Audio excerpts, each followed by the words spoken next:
예, 여러분 안녕하십니까? 네, 반갑습니다. 자, 오늘은 이제 며칠 전에 끝났죠, 시험이. 군무원 시험이 끝났는데, 거기서 출제되어졌던 기출문제, 2020년 기출문제 경영학 9급 문제에 관해서 같이 총평을 가져가 보도록 하겠습니다. 자, 우선 시험을 보느라고 고생 많으셨고요. 정말 좋은 결과가 있기를 바라면서 한번 어떤 문제들이 출제가 되어져 왔고, 그리고 앞으로 이제 공부하시는 분들은 어떤 방향을 갖고 공부를 했으면 좋겠는지에 대해서 간단하게 이제 알아보는 시간을 가져가 보도록 하겠습니다. 자, 일단 첫 번째로 여러분하고 같이 볼 것은요. 이제 어떻게 이제 출제가 분포되어져 있는지, 문제들이 분포되어져 있는지를 한번 확인을 해 보도록 하겠고요. 일단 우리는 경영학을 공부하는 그 기본 커리큘럼에서 그 파트가 총 5가지 정도로 나누었죠. 그래서 여기서는 경영학 원론과 경영 전략이다라고 이야기가 되어져 있는데, 우리는 이제 경영학 일반이다라고 하는 관점에서 이제 경영학 원론과 경영 전략이다라고 하는 것을 공부했고요. 그와 함께 이제 조직 행동론, 인적 자원 관리, 생산 운영 관리, 마케팅, 그리고 이제 기타 경영학이다라고 하는 부분에서 재무 관리와 회계학, 그리고 경영 정보 시스템에 관해서 이제 같이 공부를 했었습니다. 자, 이번에는 경영 정보 시스템에 관한 문제는 출제가 되어지지 않았다라고 보여지고요. 재무 관리와 이제 회계학이다라고 하는 것이 이제 6문제 정도가 출제가 되어졌다. 그래서 전체 출제 분포를 보면요. 이제 경영학 원론과 경영학 전략 라고 이야기하는 그 경영학 일반이다라고 하는 부분에 있어서 이제 10%의 꽤 많은 부분을 이제 차지했고요. 그와 함께 이제 재무관리와 회계학에서 한 6문제 정도가 출제가 되어져 왔는데요. 요 6문제 같은 경우는요. 이제 두 과목에서 6문제다라고 하면 그래도 꽤 많은 부분을 차지했다라고 다른 과목에 비해서 꽤 이제 어느 정도 이제 포션을 차지했다라고는 보여지지만 두 문제에서 출제되어졌던 그 수준들은요. 그렇게 어렵진 않았다라고 말씀을 드릴 수가 있습니다.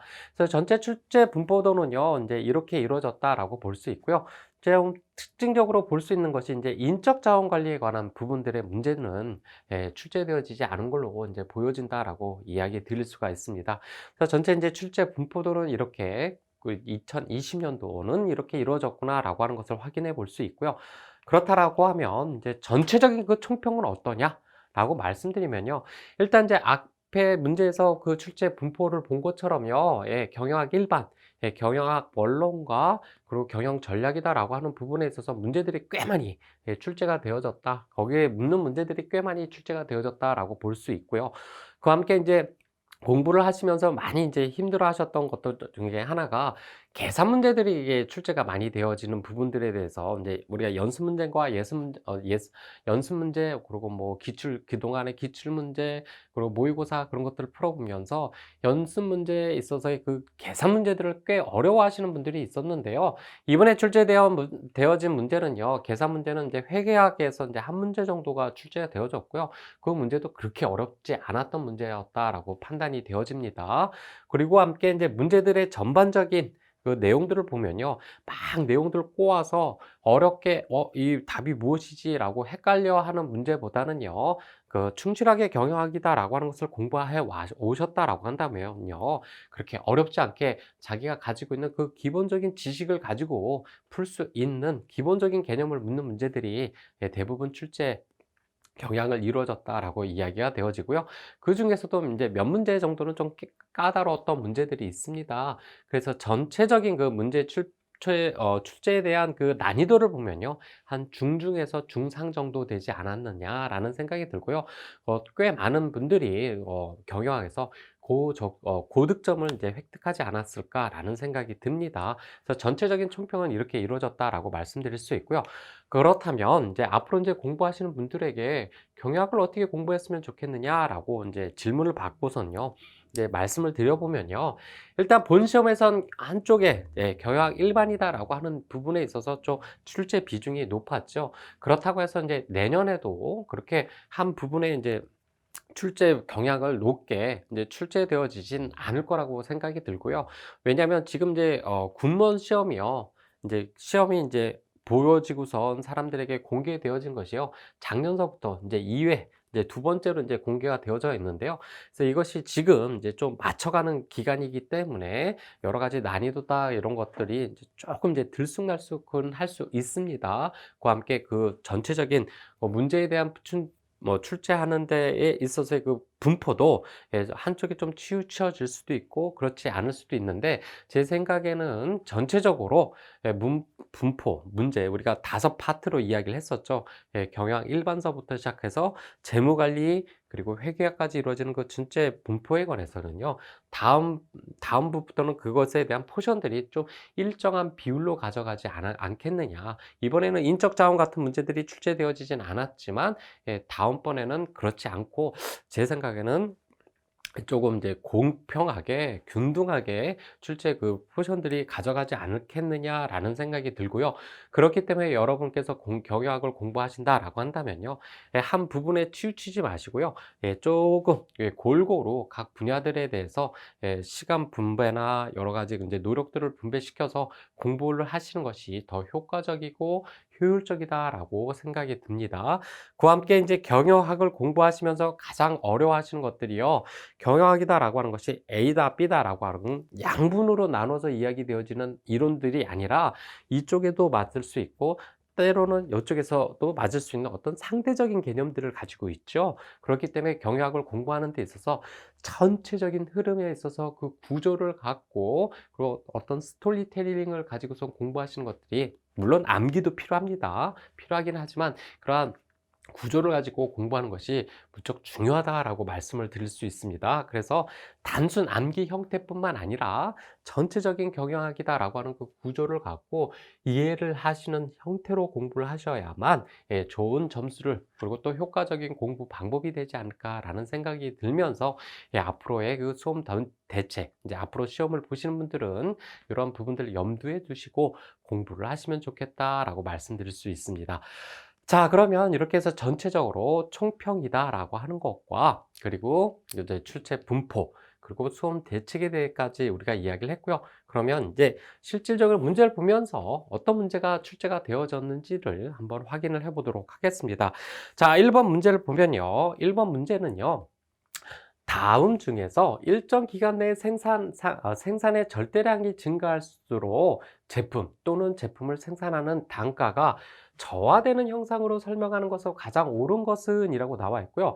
자, 여기서 이야기하고 있는 그 핵심은 생산량이 늘어난다. 생산량이 늘어나면서 무엇이 줄어든다? 단가. 다시 얘기하면 비용이 줄어들게 되는 것을 이제 물어보는 문제다. 이거 우리가 경영학 일반에서 바로 여러분하고 이야기를 했었죠. 무슨 경제? 그쵸. 규모의 경제다라고 이야기를 했습니다. 그래서 규모의 경제를 이야기를 하면서 여러분에게 뭐라고 말씀드렸습니까?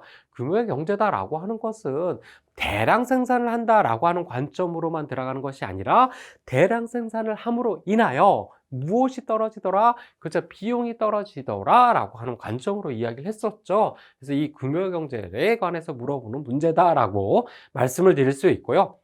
그와 함께 이제 2번에서 이야기하는 그러면 범위의 경제는 뭐냐? 범위의 경제도 많이 생산을 하면서 거기에 대한 단가가 떨어지긴 하지만 여기서 이야기한 범위의 경제는요. 우리가 규모의 경제다라고 하는 것은 무슨 관점으로만 들어갔습니까? 한 제품을 그쵸? 많이 생산을 한다. 그러다 보면 무엇이 떨어집니까? 그쵸? 고객화다라고 하는 것이 떨어지게 되더라. 그래서 이러한 것들을 조금 이루기 위해서 제품을 다양하게 만들다 보면요. 차별화는 늘어나긴 하지만 생산 단가는 올라가더라. 그래서 그것을 떨어뜨릴 수 있는 방법이 무엇이 있을까라고 생각한 게 범위 경제다. 2종 이상을 만들긴 하지만 거기서 공통되어지는 부분들을 많이 생산을 하고 반면에 제품의 수를 늘려가는 것이 범위의 경제다라고 말씀드렸죠. 그래서 1번에서 이야기하고 있는 내용은요. 범위의 경제하고는 좀 차이가 있죠. 그래서 요 규모의 경제와 범위의 경제다라고 하는 것에 대한 그 내용들은 여러분께서 잘 구분을 하고 계셔야 된다라고 말씀드렸고요. 그와 함께 경험 효과 나왔습니다. 경험 효과다라고 하는 것도요. 생산 단가를 떨어뜨리긴 합니다만 어떤 관점이었습니까? 그쵸. 생산을 많이 한다라는 관점이 아니라 어떤 한 일에 전문적인 부분에 계속 일을 하다 보면 거기에 경험이 쌓여지더라. 그러므로 인하여 생산성이 향상이 되어지더라. 라고 이야기한 것이 경험 효과죠. 그래서 이를 다른 말로는 학습 효과다라고도 이야기할 수 있다. 그래서 경험 곡선, 학습 곡선 같은 것들을 우리가 이야기했었던 내용이고요. 시너지다라고 하는 것은요. 그렇죠? 우리가 보통 이야기할 때 1 플러스 1은 2다라고 하는 관점이 아니라 전체를 이루어지는 것은요. 부분, 집합들의 합으로 이루어지는데 그것이 더 크게 우리가 생각지도 못한 더 큰 효과를 가져오게 된다라고 하는 것이 시너지였죠. 그래서 지금 내용 아주 복잡하게 이야기를 했지만 전체적인 내용에 대해서는 우리가 다 수업 시간에 이야기했던 내용들이고요. 그것을 통해서 답은 1번이다라고 하는 것을 확인해 볼 수 있다라고 말씀드릴 수 있죠. 자, 2번 갑니다. 다음 중에 가격 책정 방법이 아닌 것은 이라고 나와 있고요. 자, 우리가 가격 책정 방법이다라고 하는 것에 있어서 크게 세 가지를 이야기를 했었죠. 원가 가산 방법이다라고 이야기를 했고요. 이는요, 가격 책정 방법에서 원가 중심으로 가격 책정을 하느냐 라고 이야기하는 것. 즉, 뭐 얼마만큼 원가가 들어갔냐, 그 안에 마진율은 얼마만큼 가져가느냐라고 생각해서 가격을 책정하는 것이 원가 가상 방법이었어요. 그쵸? 수요 지향적 방법이다라고 하는 것은 어떤 물건을 만듭니다. 그러면 이 물건이 시장에 내다 판다라고 한다면요. 그쵸? 너무 비싸게, 여러분 연필 같은 것을 너무 비싸게 판다라고 하면 시장에서 그게 팔리겠습니까? 아니죠. 그래서 시장에서의 적정한 수요에 따른 가격을 결정하고 거기에 대해서 가격을 맞춰 제 원가 같은 걸 맞춰가서 가격을 결정하는 것이 수요 지향적 방법이다라고 얘기를 했습니다. 그와 함께 경쟁 지향적 방법이다라고 하는 것은요, 경쟁 회사가 그 가격을 어떻게 책정하느냐 그거에 따라서 가격 결정을 하는 것이 경쟁 지향적 방법이다라고 이야기를 하고, 이것이 우리 세 가지의 관점에서 무엇의 가격 책정 방법에 결정해서 이야기했던 내용들이죠. 이것도 공부했던 내용으로 우리가 이야기할 수 있다. 그러면 뭐다? 그렇죠. 재고지향적 방법이다라고 하는 것 자체에서는요, 가격 결정이다라고 하는 것에서 우리가 이야기했던 내용이 아니었죠. 그렇죠? 그래서 답은 4번이다라고 했던 거, 어렵지 않게 여러분이 푸실 수 있었을 것이다라는 생각이 들고요. 자, 3번. 여기서 이제 리더십이다라고 하는 것에서 이야기를 하고 있는데요. 사실 우리가 리더십이다라고 하는 것이 참 어려운 문제로 출제가 되어질 수 있다. 그리고 여러분하고 정말 외워야 할 부분들이 너무 많더라. 그쵸? 리더십을 이야기한 학자들도 많고 외워야 할 것도 많다라고 이야기했지만 여기서는 그렇게 이제 리더십이다라고 하는 부분에 있어서의 디테일한 내용을 물어보지 않고요. 전반적인 기본 개념을 이야기를 했습니다. 자, 리더십이다라고 하는 데 있어서 그 리더십 이론을 나누는 데 있어서 우리가 크게 세 가지 부분으로 나누었죠. 뭐, 특성 이론, 행동 이론, 그리고 그렇죠, 상황 이론이다라고 하는 것으로 나누었습니다. 그러면 여기서 그 리더십이다라고 하는 관점이 아닌 것으로 이야기되어진다라고 하는 것은 그쵸, 전술 이론이다라고 하는 것으로 이야기되어졌고요. 각각 특성 이론은 리더다라고 하는 사람은 걔하고 다른 어떤 특성들이 있을 것이다 라고 해서 그 특성에 관해서 이야기되어지는 것이 리더십에 있어서의 특성 이론으로서 우리가 이야기를 한 것이고요. 행동이다라고 하는 것은요, 유능한 리더다라고 하는 것은 그들만의 가지고 있는 어떤 행동 방식이 사람들에게 영향을 미치면서 리더십에 대한 어떤 지휘적인 효과를 가져갈 수 있더라. 그래서 그 행동들이 어떻게 이루어지느냐라고 이야기되어지는 것이 행동 이론이었죠. 그래서 이 행동 이론에 대한 관점으로 구분돼서 이야기했던 것은요, 그렇죠? 구조적이냐, 그러니까 과업 중심적이냐, 아니면 인간관계 중심적이냐라고 하는 것으로 이야기를 했고, 그렇게만 이야기를 하다 보니까 그 행동들이 절대적으로만 이루어지는 것이 아니다. 그죠? 여러 기업마다 상황마다 다른 변수들이 있으니 각각의 리더들의 행동이 그 상황에 따라서 틀려져야 된다. 그쵸? 그렇게 이야기되어진 것이 상황 이론이었어요. 그쵸? 그래서 이 세 가지에 대한 부분들에서 여러 이론에 대해서 우리가 공부를 했었는데, 그래서 각각 2번, 3번, 4번이다라고 하는 것은 리더십 관점에서 이야기했던 내용들이다. 그래서 이 문제 같은 경우도 크게 어렵지 않게 이야기할 수 있었던, 이제 풀 수 있었던 문제다라고 확인해 볼 수 있겠죠. 자, 04번 갑니다. 다음 중에 생산 관리의 목적이다라고 이야기를 했었죠. 자, 생산 관리다라고 하는 것에 있어서 우리가 뭐라고 이야기를 했습니까? 처음에 이야기할 때 생산 관리의 이제 구조 같은 것을 이야기를 하면서 생산 관리다라고 하는 것은 원재료에 대한 이제 자원을 어떻게 활용하느냐라고 하는 것에 대해서 이야기를 했고요. 그래서 제가 관점이 어떤 관점이다. 하나의 비용을 절감할 수 있는 관점으로서 좀 접근해 볼 필요가 있더라. 왜냐? 경영학이다라고 하는 것은 긍정적으로 성과를 최대화시키는 것이다. 성과를 최대화시킨다라고 하는 것은 수익을 최대화시키는 것이든 아니면 비용을 절감시키는 것이든 최소화시키는 관점으로서 들어간다. 그 중에서 생산 관리다라고 하는 것은요. 그렇죠. 물론 이제 수익을 높이기 위한 부분들도 이야기해 볼지만 그 기본적인 관점은 원재료를 어떻게 활용을 해서 생산량을 늘리느냐. 그렇죠? 그렇다라고 한다면 비용을 최소화시키는 관점으로 들어간다라고 이야기를 하면서 원가 절감이다라고 하는 부분들에 대해서 이야기를 했고요. 그와 함께 생산관리다라고 해서 TQM, Total Quality Management다라고 하는 그렇죠. 통계적 전사적 품질 관리다라고 하는 관점으로도 이야기를 했으니 최고의 품질을 유지하도록 해야 된다. 이것도 당연한 내용이었죠. 그와 함께 유연성 확보다라고 하는 것은요. 우리가 경영학에 있어서의 본원적 이제 경영학의 목적을 이야기를 하면서 거기서 고객화다. 그리고 차별화다. 라고 하는 관점을 가지고서 생산 라인을 어떻게 가져가야 되느냐라고 하는 것들에 대해서 이야기를 했었죠. 이런 부분들이 우리가 생산 관리에서 공부했던 내용들이고요. 그렇다면 이것이 궁극적으로 생산 관리의 목적으로 이야기되어지는 것이구나라고 이야기할 수 있죠.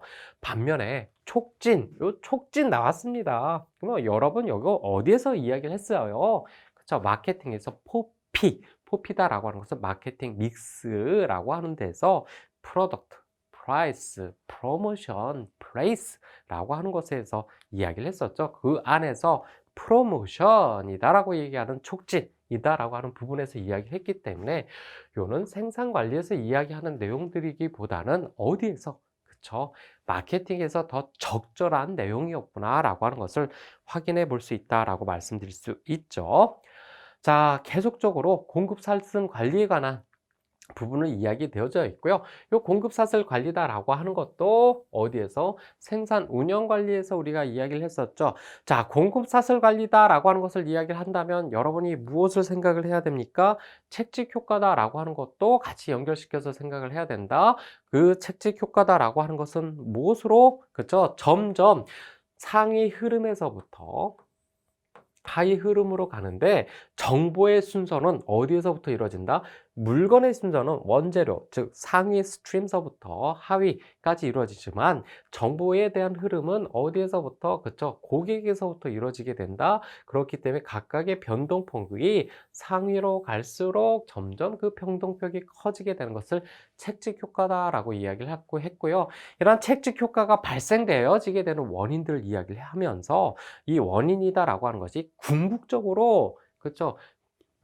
경영의 그 효율성과 효율성은 떨어뜨리고 비용은 늘려나게 된다. 그러니까 이 전반적인 흐름을 하나의 부분으로 관리하는 것이 아니라 전체의 차인 그쵸? 공급 사슬이다라고 하는 관점에서 관리를 해야 되겠다라고 이야기하는 것이 공급 사슬 관리죠. 그렇죠? 그러면 좀 전에 이야기했던 내용들을 보면 거래 비용의 절감, 오류의 감소, 그리고 정보 전달과 처리의 편의성 증대, 정보 전달과 처리성 편의에 대한 증대다라고 하는 것은 여러분하고 책직 효과를 줄여주기 위한 그 원인들을 해결하기 위한 부분에 있어서 불확실성에 대한 제거와 각각에 있어서의 전략적 파트너십을 가져간다. 전략적 파트너십을 가져간다라고 하는 것은 정보 공유를 통해서 이게 오류를 줄이기 위한 것이었다라고 이야기를 하게 되었고요. 그렇다면 1번, 3번, 4번이다라고 하는 것은요. 공급 사슬 관리를 함으로써 기대하게 되는 효과다라고 하는 거 확인해 볼 수 있죠. 반면에 책직 효과의 증폭을 가져가는 것이 아니라 이러한 책직 효과에 문제가 있더라. 이를 줄이기 위해서 전체적인 관점에서 관리를 하자라고 이야기하는 전체적인 사슬이다라고 하는 관점에서 관리를 하자라고 이야기한 것이 공급 사슬 관리이기 때문에 그래서 증폭이 아니라 감소다라고 하는 것이 더 적절한 보기가 되겠죠. 그러니 05번의 답도 2번이다라고 이야기를 드릴 수 있겠죠. 자, 06번 갑니다. 다음 중에 기업의 종합적인 관점에서 비전과 목표를 설정하고 각 산업 분야에서 경영 자원을 배분하고 조정하는 일련의 활동으로 가장 옳은 것은, 자, 여기서 그러면 여러분이 무엇에 방점을 찍고서, 그죠? 비전과 목표다라고 하는 것을 일단 방점을 찍어야 되겠죠. 여러분하고 우리가 경영 전략, 그 경영 일반이다라고 하는 부분에서 각각의 전략이다라고 하는 것은 기업 전략, 사업부 전략, 기능 전략이다라고 하는 것으로 나눠진다. 그 중에서 기업 전략이다라고 하는 것은요, 회사가 궁극적으로 가져가게 되는 목표, 그래서 각각 하부 전략으로 이루어지는 것들의 중거적인 관점으로서 접근을 한다라고 이야기를 했었죠. 그러니 답은 몇 번이다? 그죠? 당연히 1번이다라고 이야기할 수 있고요. 그와 함께 요 마케팅 전략이다라고 하는 것이 나왔습니다. 자, 요 마케팅 전략뿐만 아니라 생산 운영 전략, 그리고 인적 자원 전략, 이런 것들은 어디에서, 그죠? 기능적 전략이다라고 하는 부분에서 역할을 담당하는 전략이다라고 이야기를 했고요. 그렇다라고 한다면 06번의 답은 그렇죠. 1번이 답이 되어진다라고 말씀드릴 수 있죠. 자, 07번 갑니다. 자, 여기서 이제 문제에서 방점을 찍어야 될 것이 관리 과정이다라고 하는 것이 나왔고, 그 관리 과정에서 조직화다라고 하는 것이 나와 있습니다. 자, 관리 과정이다라고 하는 것을 어떤 단계로 계획화, 조직화, 지휘, 통제다라고 하는 것으로 이야기되어져 있죠. 그 중에서 조직화에 대해서 물어보고 있습니다. 아, 그러면 각각의 보기는 어떤 보기로서 어떤 보기, 그렇죠? 계획화에 대해서 이야기되어지는 것과 그 다음에 조직화에 대한 것을 이야기하는 것과 함께 통제 및 지휘에 관한 것을 이야기한 보기로 이루어져 있겠죠. 그러면 그 안에서 조직화다라고 하는 것을 설명하는 것으로 적절한 보기는 무엇이다라고 볼 수 있을까요? 그쵸, 2번이다라고 볼 수 있죠. 자, 1번에서 이야기하고 있는 내용, 계획, 목표를 세운다? 이건 계획하죠. 그와 함께 전체 과업을 각자에 나눠주고 맡기고 그 일을 연결 관계를 정하는 거. 그래서 우리가 조직의 구조화를 시킨다. 여기서 조직의 구조화를 시킨다라고 하는 것은 일과 그리고 사람이다라고 하는 것에 있어서 그 사람과 일의 적절한 매치를 시키는 것이 조직화다라고 이야기를 했고요.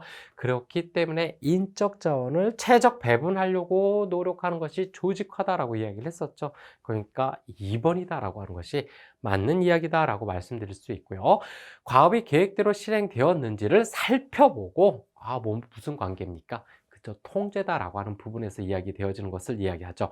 4번에서 과업이 실제로 실행되도록 시키거나 이끌어가는 것은요, 그렇죠? 이는 지휘다라고 하는 부분에서 이야기되어진다. 그래서 07번의 전반적인 내용들을 통해서 맞는 보기는 2번이 적절한 보기였구나라고 하는 거 확인해 볼 수 있겠죠. 자, 08번 갑니다. 여기서 이제 회계학에서 물어봤고요. 그 중에서 이제 관리 회계다라고 하는 것에 대해서 물어보고 있습니다.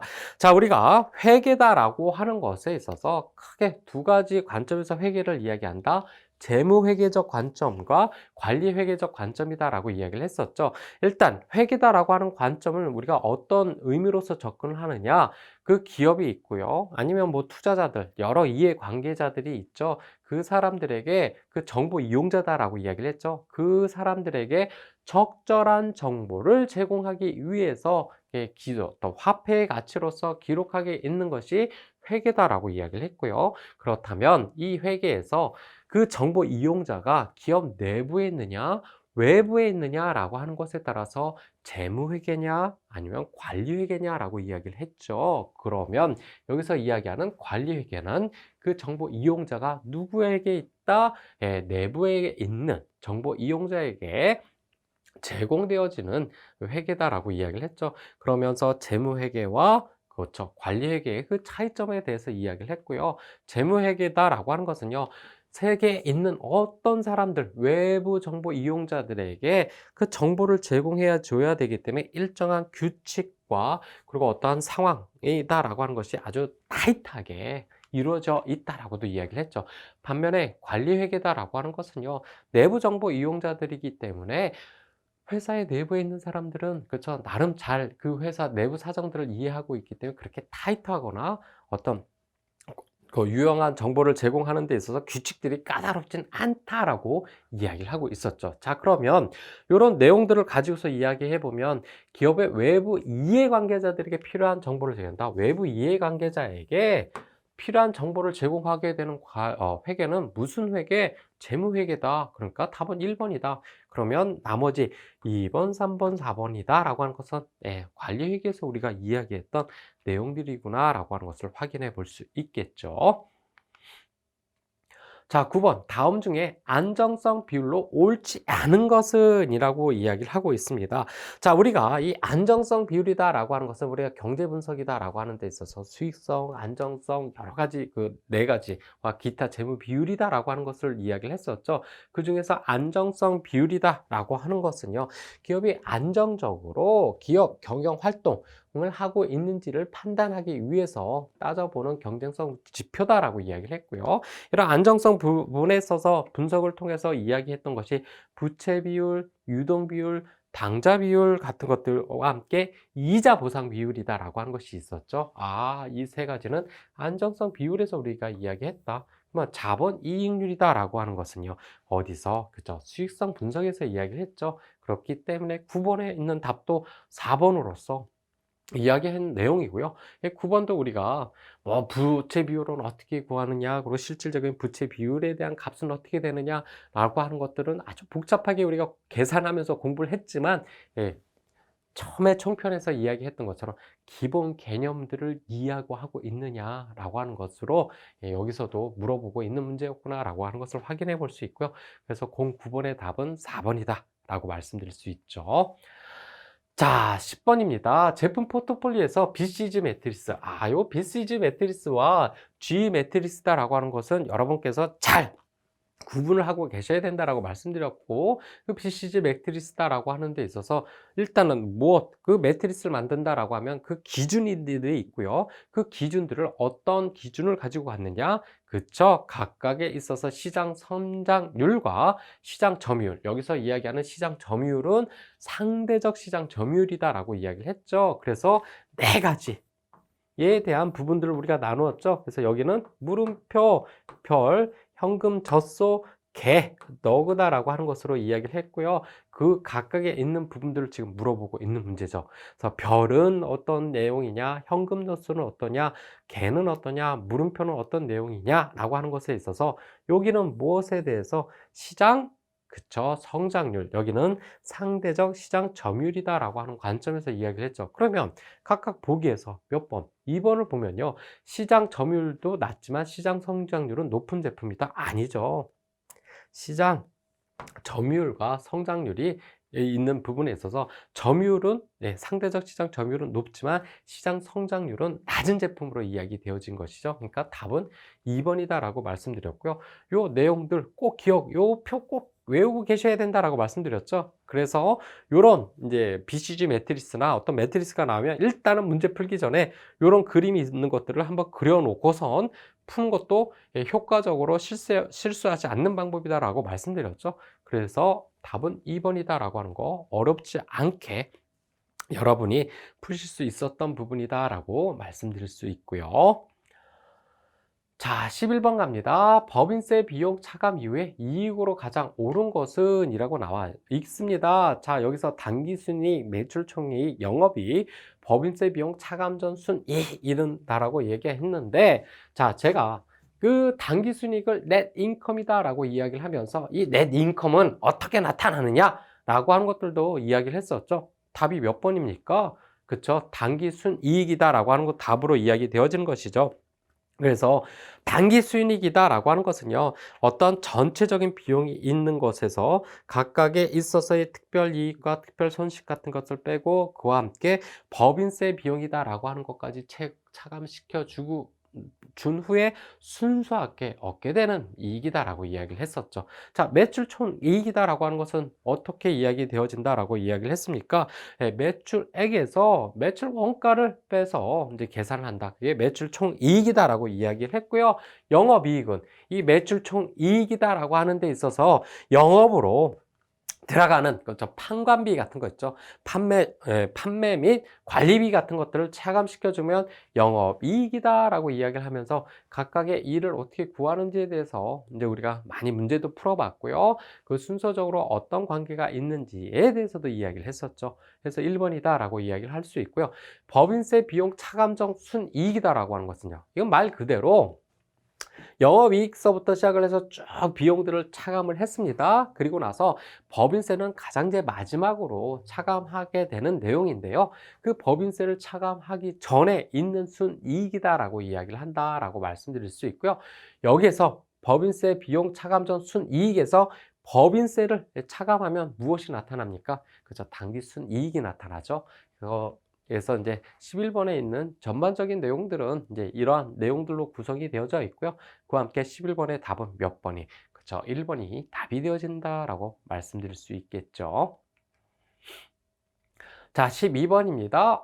다음 중 인간관계론에 관해서 이야기를 하고 있습니다. 우리가 경영학의 발전 과정이다라고 하는 것에 대해서 꼭 기억을 해 두셔야 된다고 말씀드렸죠. 그래서 큰 틀에서 이야기해 보면요.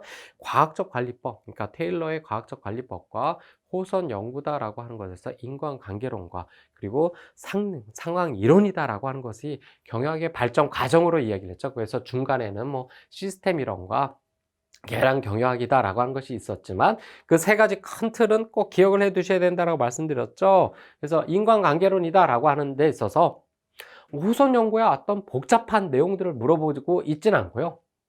단순하게 과학적 관리법이다라고 하는 것과 인간관계론에서 이야기하는 내용들을 지금 비교적으로 설명을 하면서 거기에 있어서 가장 옳은 것을 이야기를 한다. 그러면 인과관계론이다라고 하는 것은 과학적 관리법이다라고 하는 것은 생산성을 높이기 위해서 과학적으로 관리를 하자. 그러면서 테일러의 과학적 관리법에서 무엇을 이야기를 했습니까?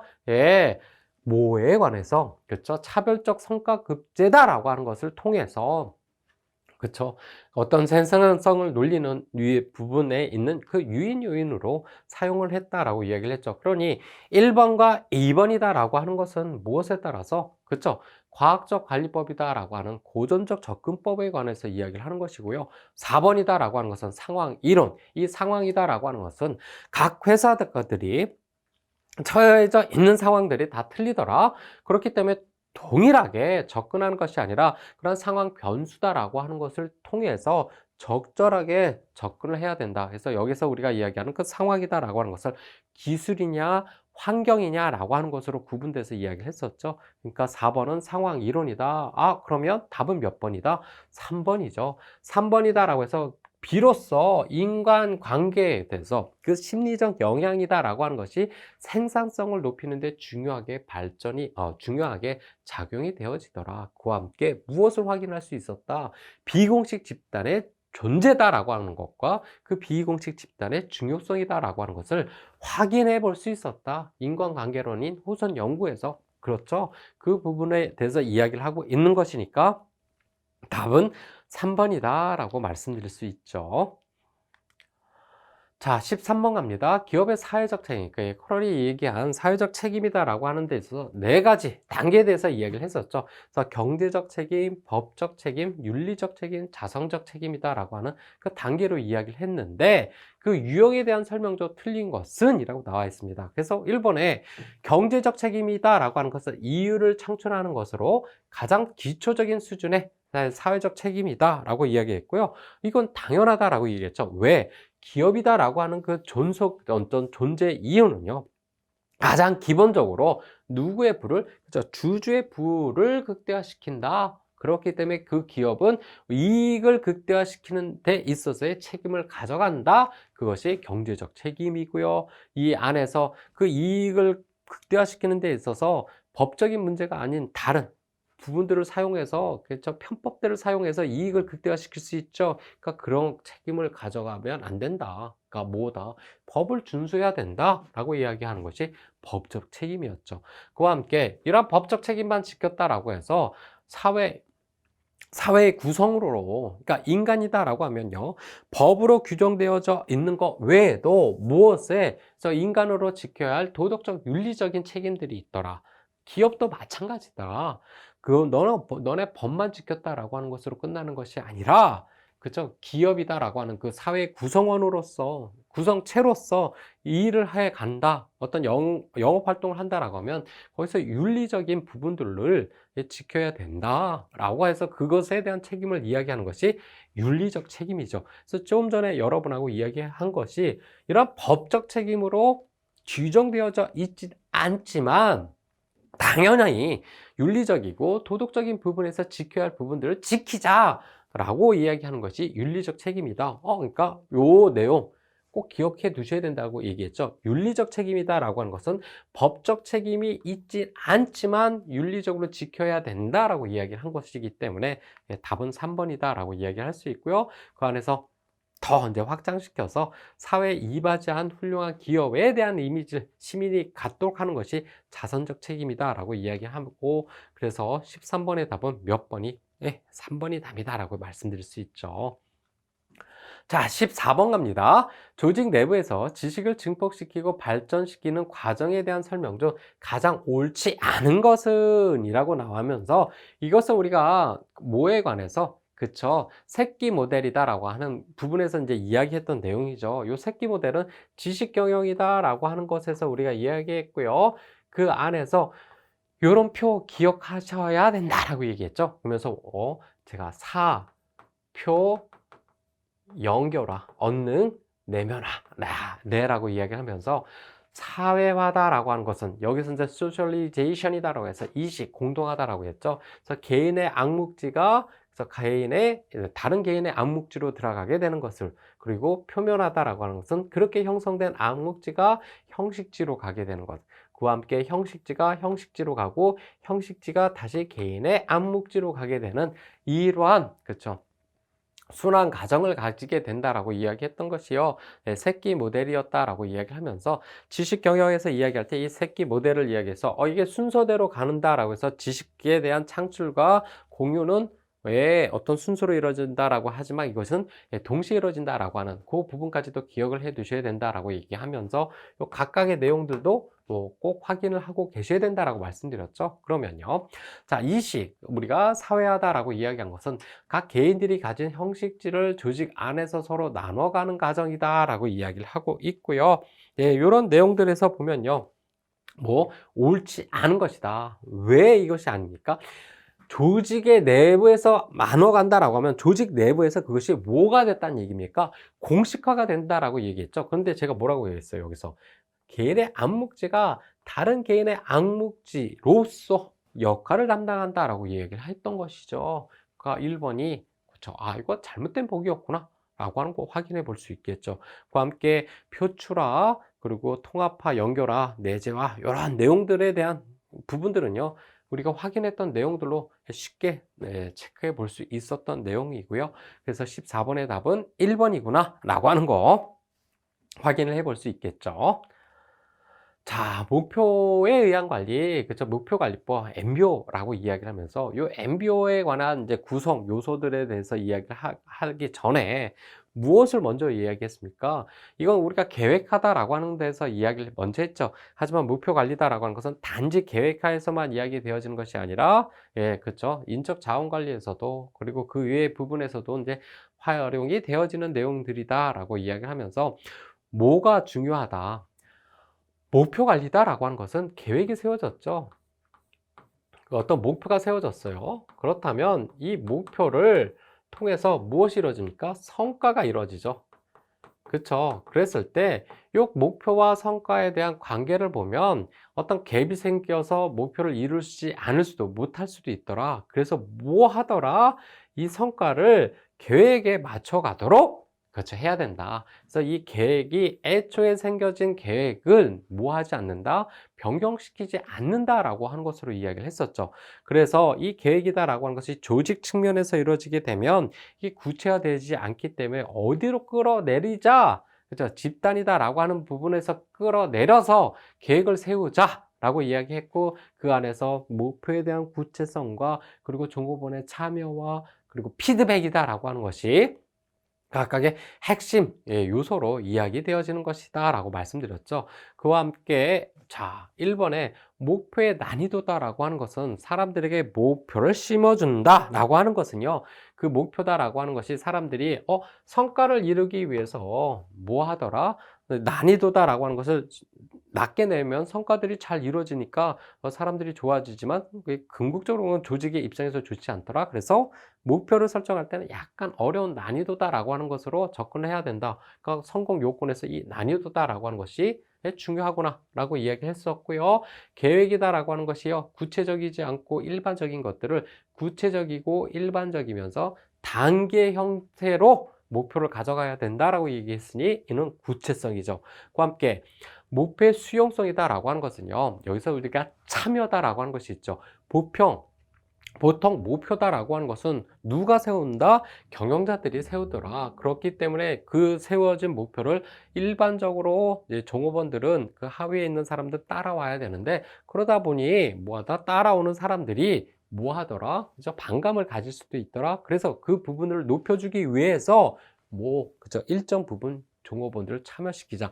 이는 어떤 의미로서 실질적으로 목표다라고 하는 계획을 세우는데 자신들이 참여했다라고 하는 것 때문에, 그쵸, 더 열심히, 그쵸, 받아들여지고 그것을 수행하고자 한다라고 하는 관점으로 이야기되어졌기 때문에 수용성이다라고 하는 것도 맞는 얘기죠. 그런데 자, 목표의 유연성이다라고 하는 것은 무엇을 가져갈 수 있는 겁니까? 그래서 어떤 변화다라고 하는 것을 가져갈 수 있더라. 그러면 뭐가 틀려지는 겁니까? 계획이 틀려진다? 변화된다? 아니다. 성과를 그 항상 세워진 계획이다라고 하는 것으로 맞춰 가게끔 만들어야 된다라고 이야기한 것이 목표에 의한 관리였기 때문에, 그죠? 3번이다라고 하는 목표의 유용성이다라고 하는 것은 잘못된 보기구나라고 이야기할 수 있겠죠.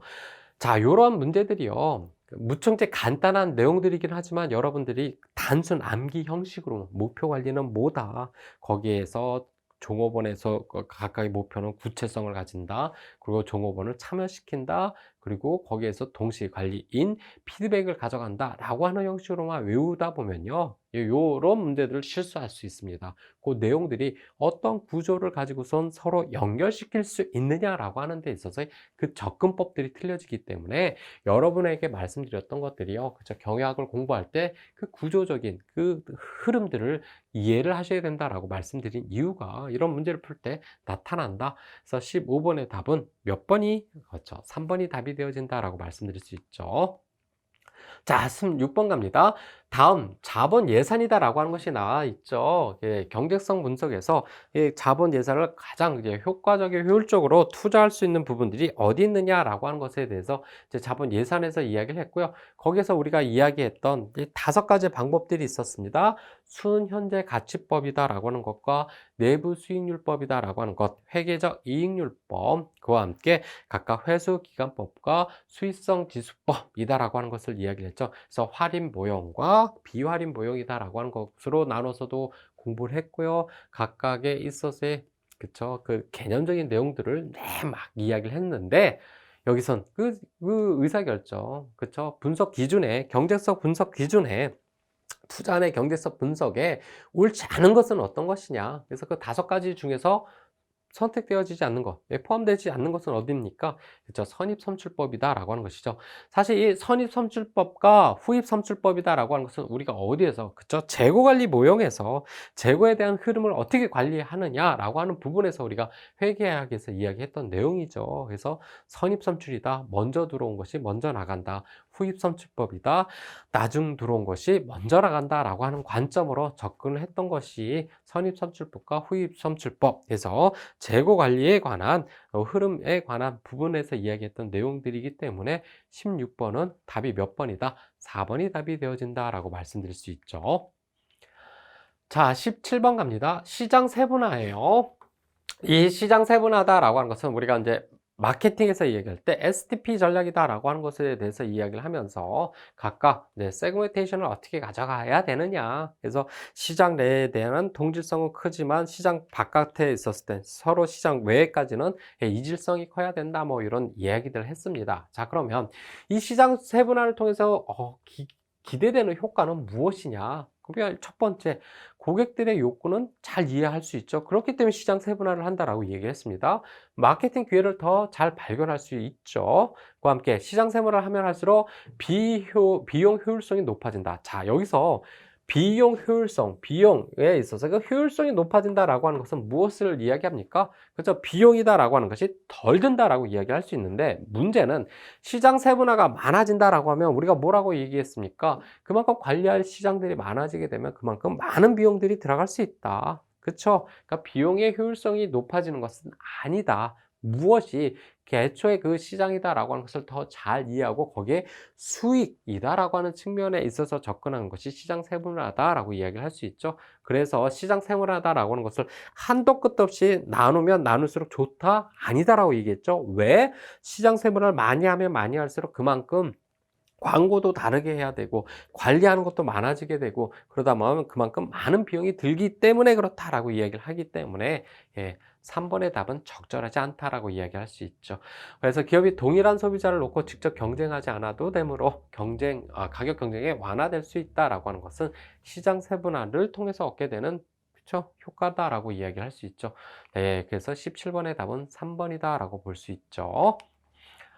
자, 18번에 마케팅 믹스, 포피에 관해서 이야기를 했고요. 이는 뭐 눈 감고도 물론 이제 눈 감고 풀 수 있는 것은 아니죠. 그래서 상품, 가격, 유통, 그리고 프로모션이다라고 하는 촉진으로 이루어진 것이고요.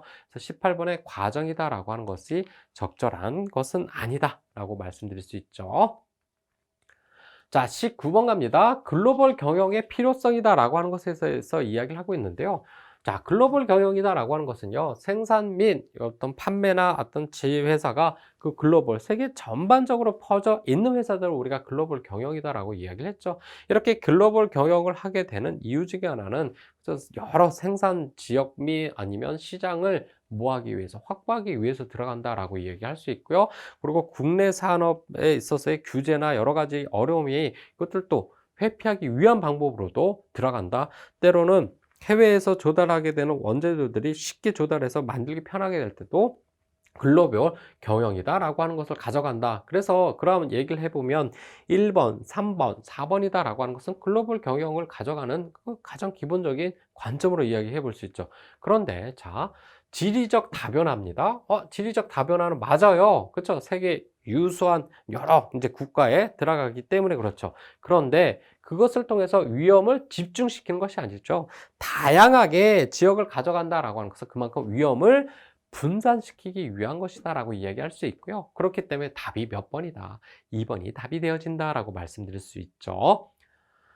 자, 20번 갑니다. 정통적 품질 관리, QC와 전사적 품질 관리라고 하는 관점으로 이야기했을 때, 자, 우리가 품질 관리를 하는 데 있어서 이제 각각에 있어서요. 그 발전 과정에 대해서 좀 이야기를 했었고, 최종적으로 나오는 것이 전사적 품질 경영이다. 자, 전사적 품질 경영이다라고 하는 것은 품질이다라고 하는 것을 단지 어떤 생산 라인 아니면 제조 라인으로 관점으로 들어가는 것이 아니라 하나의 경영 철학적인 관점에서 전반적인 부서에서 그죠? 전체 기업에서 그 경영 철학으로서 품질이다라고 하는 것을 뭐 해야 된다? 신경을 써서 가야 되는 것이다. 그러한 관점으로 들어가야 된다라고 이야기한 것이 전사적 품질 관리다라고 이야기를 하고요. 그냥 품질, 정통적 품질 관리다라고 하는 것은요, 물건이 잘 만들어졌느냐, 만들어지지 않았느냐라고 하는 관점, 좁은 의미에서 들어가는 것이다라고 말씀드렸죠. 그러면 두 품질 관리와 정통적 품질 관리와 전사적 품질 관리에 대한 내용들에 대해서 적절하지 않은 것은 이라고 나와 있습니다. 자, 보면요. 대상은 제조 부분의 위조, 그리고 기업 내의 전 부분이라고 얘기했고, 이거는 처음에 얘기했던 내용하고 맞는 얘기죠. 업종은 모든 업종에 적용돼, 제조업 중심으로 적용돼. 지금 요 두 내용이 지금 바뀌어져 있죠. 좀 전에 여러분한테 뭐라고 말씀드렸습니까? 그쵸? 전사적 품질은 모든 회사 전반에 적용되어지는 것이고요. 제조업 중심으로 이야기되어지는 것은 정통적 품질 관리다라고 이야기했죠. 그러니까 답은 나다라고 이야기를 할 수 있고요. 그와 함께 목표, 성격이다라고 하는 것들도 확인해 보면요. 그 내용들은 맞는 내용들로 구성이 되어져 있구나라고 하는 거 확인해 볼 수 있겠죠. 자, 21번 갑니다. 자, 여기서 이제 재고 관련 비용에 관해서 우리가 여러 가지 이야기를 하면서 대표적인 이제 재고 관리 비용에 관해서 이야기를 했었죠. 그와 함께 여러분한테 이야기했던 게 재고 관리 비용이다라고 하는 것은요, 재고에 관한 비용들은 되게 여러 형태로 이제 사용들이 되어질 수 있기 때문에 각각 이제 문제에 대해서 어떤 문제에서 어떤 재고 관리 비용이 있느냐라고 하는 것을 이제 문제를 통해서 이제 확인해 볼 필요는 있다라고 말씀드렸던 것들이죠. 그 안에서 보면요, 품목 비용, 재고 품목 그 자체 구매 비용 또는 생산 비용 이것도 맞고요. 주문 비용, 주문할 때 들어가는 비용이다라고 얘기했고요. 재고 유지 비용이다라고 하는 것과 재고 부족 비용이다. 그래서 shortage cost다라고 해서 어떤 비용이냐라고 하는 것, 재고 부족 비용까지도 우리가 확인을 했었습니다. 그러면 그 중에서 답은 이제 3번이 되죠. 재고 유지 비용이다라고 해서 재고를 유지하는 데 있어서 들어가게 되는 비용들을 이야기를 하므로 거기 재고를 유지할 때 들어가는 전반적인 모든 비용이다라고 하는 것을 뭐라고 본다? 그렇죠. 재고 유지 비용이다라고도 이야기를 한다라고 말씀드릴 수 있죠. 그래서 여기서 재고 부족 비용이다라고 하는 것은 팔 수 있었음에도 불구하고 팔지 못함으로 인하여 들어가는 것이 재고 부족 비용입니다. shortage cost입니다. 반면에 재고 유지 비용은 재고를 유지하는 데 들어가는 그 전반적인 뭐 창고비도 들어갈 수 있고 거기 보관비, 보관을 하기 위해서 보험을 들었다라고 하면 그 보험비 이러한 모든 것들이 재고 유지 비용에 들어갈 수 있고요. 또 하나 어떤 비용을 들어갈 수도 있느냐? 재고를 팔므로써 뭐 한다? 이익을 얻을 수 있죠. 그런데 그것을 못하고 재고를 보유하고 있죠. 그쵸? 보유함으로, 팔지 못하고 보유함으로써 나타나게 되는 그것을 하나의 기회비용이다라고도 이야기할 수 있죠.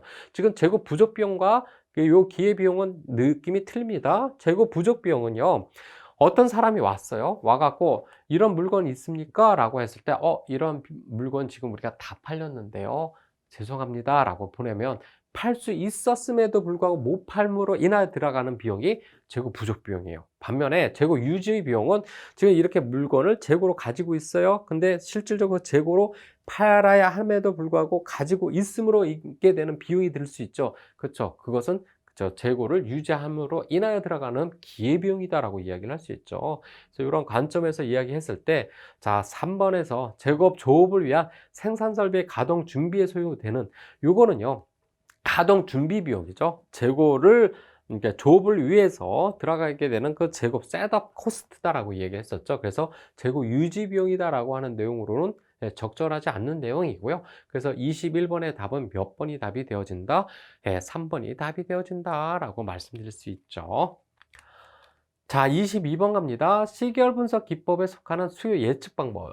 요 수요 예측 방법이다라고 하는 데 있어서 우리가 크게 두 가지로 얘기했죠. 정성적인 방법과 정량적인 방법이 있다. 그래서 정량적인 방법에 있어서는 뭐 시계열 분석법과 그리고 인과관계 분석법이다라고 하는 것이 있고요. 시계열 분석법이다라고 하는 데서 이동평균법, 지수평할법, 추세분석법 같은 것들을 이야기를 했었죠. 그와 함께 델파이법은 어디서 이야기를 했었어요? 그쵸? 정성적인 방법에서 우리 수요 예측을 한다. 그래서 요 델파이법이 어떤 의미를 가지고 있는지에 대해서 수요 예측에서도 활용했던 방법에 대해서도 말씀드렸죠. 그러니까 답은 1번이 된다라고 이야기를 할 수 있죠. 자, 23번입니다. 여러분한테 얘기했던, 그렇죠. 하나의 어떤 계산 문제가 있었다라고 하는 것이 제가 볼 때는 요 문제가 한번 계산 문제로 포함되지 않았느냐라고 이야기할 수 있고요. 사실 요 계산 문제도 그렇게 어려웠던 내용은 아닙니다. 자, 거래에 대한 붕괴로 가장 옳은 것은 붕괴를 시킨다라고 했을 때 우리가 회계학에선 붕괴를 뭐로 시킨다?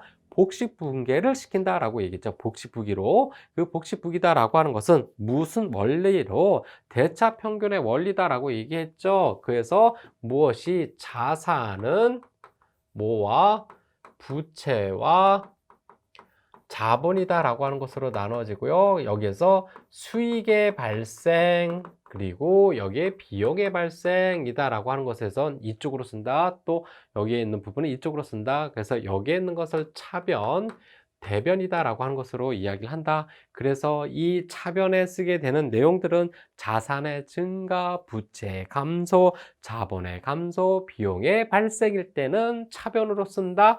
반면에 대변에서 쓰게 되는 것은 부채 증가, 자산의 감소, 자본의 증가, 수익의 발생이다라고 하는 부분에서는 어디에 쓴다? 예, 대변에 쓴다라고 말씀드렸죠. 그쵸? 그랬을 때, 자, 거래 내용을 봅니다. 4만 원의 상품을 구매했다. 아, 상품이다라고 하는 것은 어디 측면에 들어가는 겁니까? 그죠? 자산이다라고 하는 측면에 들어가죠. 그러니까 차변에다가 무엇을 써야 됩니까? 상품이다라고 하는 것이 얼마가 늘었다? 4만 원이다라고 하는 것이 나타났다라고 얘기할 수 있죠. 그러면 여기에서 상품을 사는 데 있어서 무엇이 만 원만큼은 현금으로 구입을 했대요. 현금은 어디의 항목입니까? 자산인데 상품을 사기 위해서 현금을 지급했으니 현금이다라고 하는 자산이 줄었습니까? 늘었습니까? 줄었죠. 그러니까 여기에 어디에 대변에 현금 10,000원이다라고 하는 걸 써야 되겠죠. 근데 여기서 봤더니만 나머지 얼마? 그쵸. 3만 원은 외상으로 했다.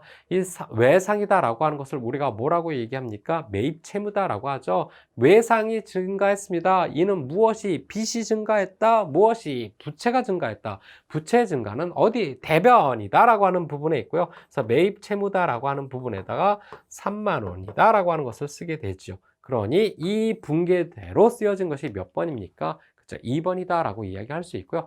요런 그 기본적인 복식북의 원리만 여러분이 잘 기억을 하고 계셨다라고 한다면요. 예, 어렵지 않게 풀 수 있었던 문제였구나 라고 하는 것으로 확인해 볼 수 있겠죠. 자, 24번 갑니다. 다음 중 유가증권이나 투자안의 위험 중 특정 기업에만 해당하는 수익률 변동성 위험이다라고 하는 거.